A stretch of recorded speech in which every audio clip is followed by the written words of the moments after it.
안녕하십니까. 셀 공부 함께 또 해보도록 하겠습니다. 코로나19 4단계 거리두기 2주도 연장되어서 더 어려운 상황 속에서 우리가 예배의 여러 가지 방해 또한 제한, 통제 이런 것들을 당하고 있습니다. 오늘은 요한복음 4장 23절 24절의 말씀을 중심으로 하나님이 찾으신 사람이란 제목으로 공부를 해보도록 하겠습니다.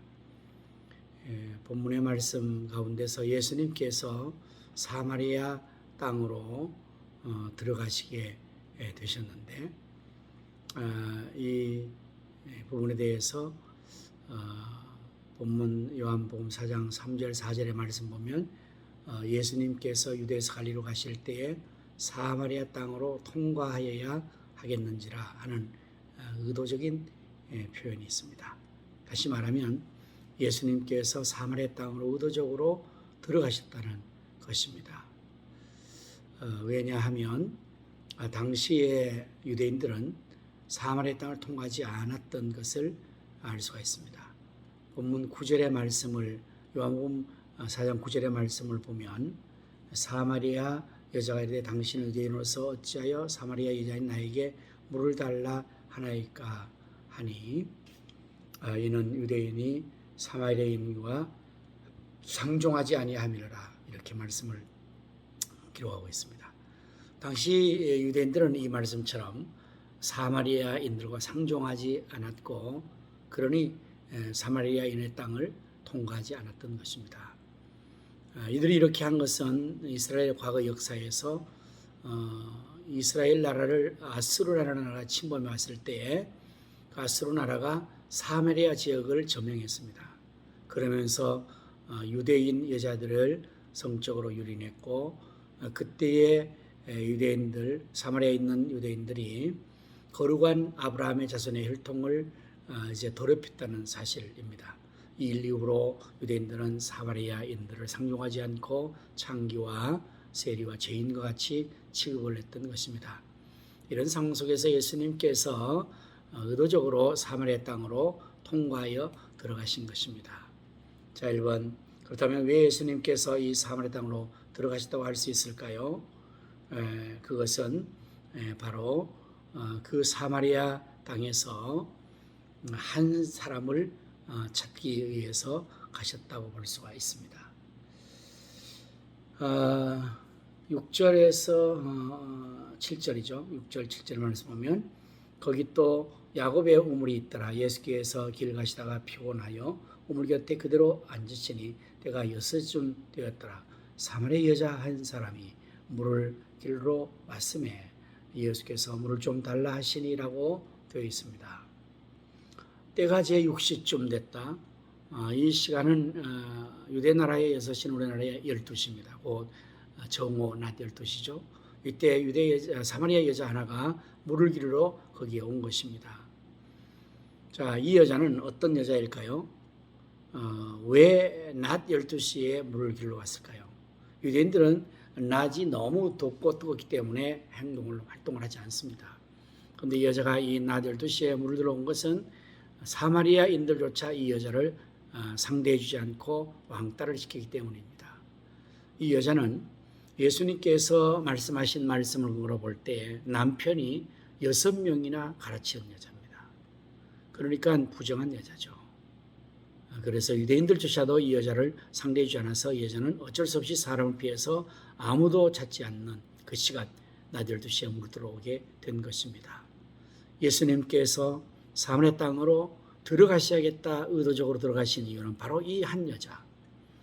정말 사람들에게도 버림받고 왕따당하고 죄인으로 취급받고 그야말로 잃어버린 한 영혼을 예수님께서 만나러 그곳으로 가신 것입니다.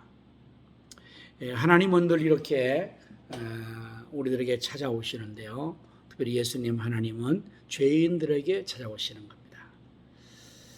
세상의 사람들은 의인을 찾고 자기가 생각할 때 좋은 사람들을 지체 높은 사람들, 영인 사람 찾지만 우리 예수님께서는 이 땅에 죄인을 부르셨고 죄인들을 찾아오신 것입니다.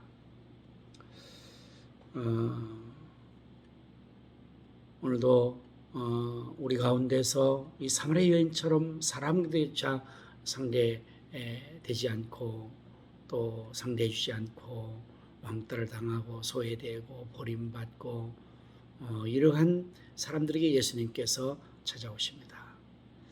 지금 우리는 비대면 시대를 맞이하여서 사람들을 만날 수 없고 또 어려움을 당하는 사람들에게 찾아가서 그들을 도와줄 수 없는 이러한 상황에 놓여 있습니다.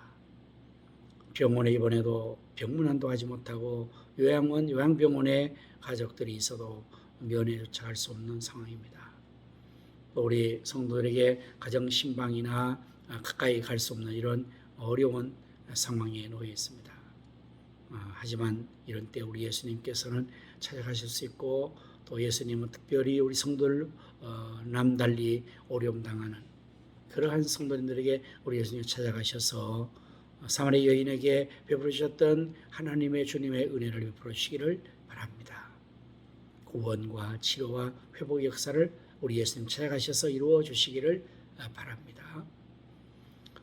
자, 이래하여서 이 사마리아 여인이 예수님을 만나게 되었고 예수님 만나서 대화하는 가운데 예수님이 메시아 이런 것을 알고 믿게 되었고 그래서 그는 이제 예수님을 믿어 이제는 새로운 인생을 살게 됩니다. 그러면서 이 여자가 이제 예배에 대한 고민을 예수님께 말하게 됩니다. 우리 조상들은 이 산에서 당신의 조상들이 예루살렘에서 예배를 해야 되는데 예배를 예루살렘에서 해야 됩니까? 이 산에서 해야 됩니까? 하는 문제죠. 그때 예수님께서 이 여인에게 이 산에서도 말고 예루살렘 말고 아버지께 참으로 예배할 때가 있더라 말씀하시고 또 아버지 하나님께 예배할 때는 장소를 불문하고 영과 진리로 예배한다. 오늘 본문 23절이죠. 아버지께 참되게 예배하는 자들은 영과 진리로 예배할 때가 원하니 곧 있더라. 아버지께서 자기에게 이렇게 예배한 자를 찾으시리라고 말씀하고 있습니다. 하나님 아버지께는 영과 진리로 예배한다고 가르치면서 하나님께서 찾으시는 사람이 있다. 어떤 사람일까요? 하나님이 찾으신 사람은 바로 참되게 예배하는 사람입니다. 참되게 예배하는 사람.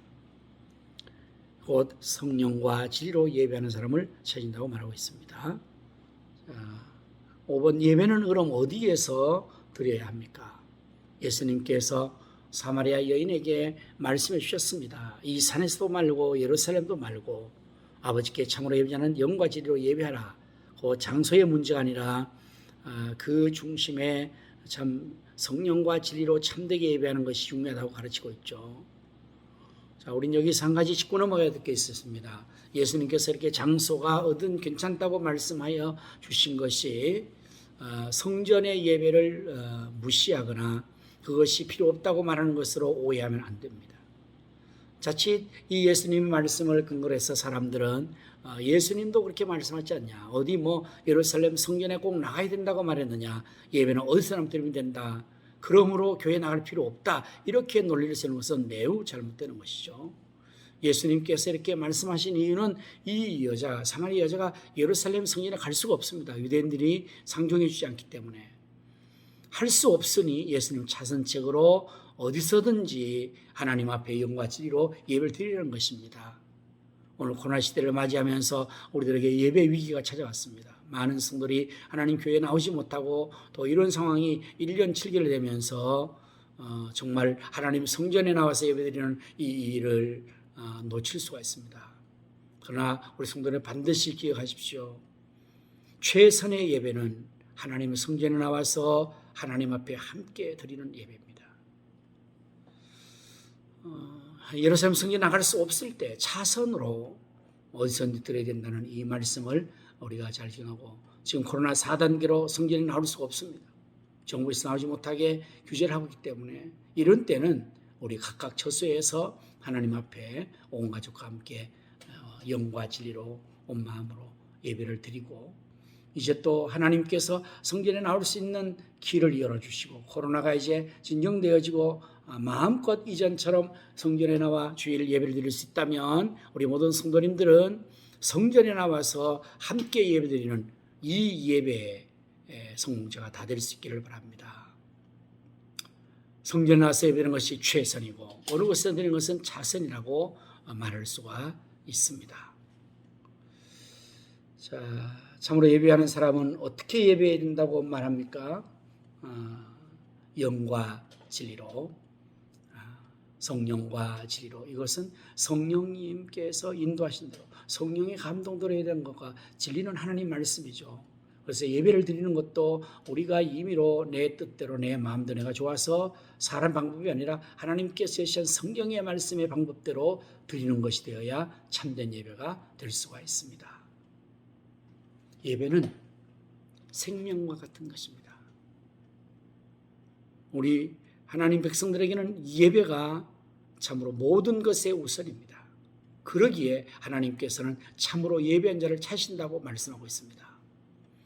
예배가 무너지고 또 예배가 소홀해지고 예배가 잘못되어지면 하나님께서 진노하십니다. 이것은 구약 아하방 시대에 있었던 실적인 사건입니다. 아하방이 이방인 이세벨을 아내로 맞이하였고 그 이세벨이 데리고 온 바알과 아세라 신을 숭배하느라고 여호와 하나님을 이를 소홀히 하고 여호와 제단을 무너뜨렸습니다. 예배의 단을 무너뜨렸습니다. 어떤 결과가 그들에게 주어졌을까요?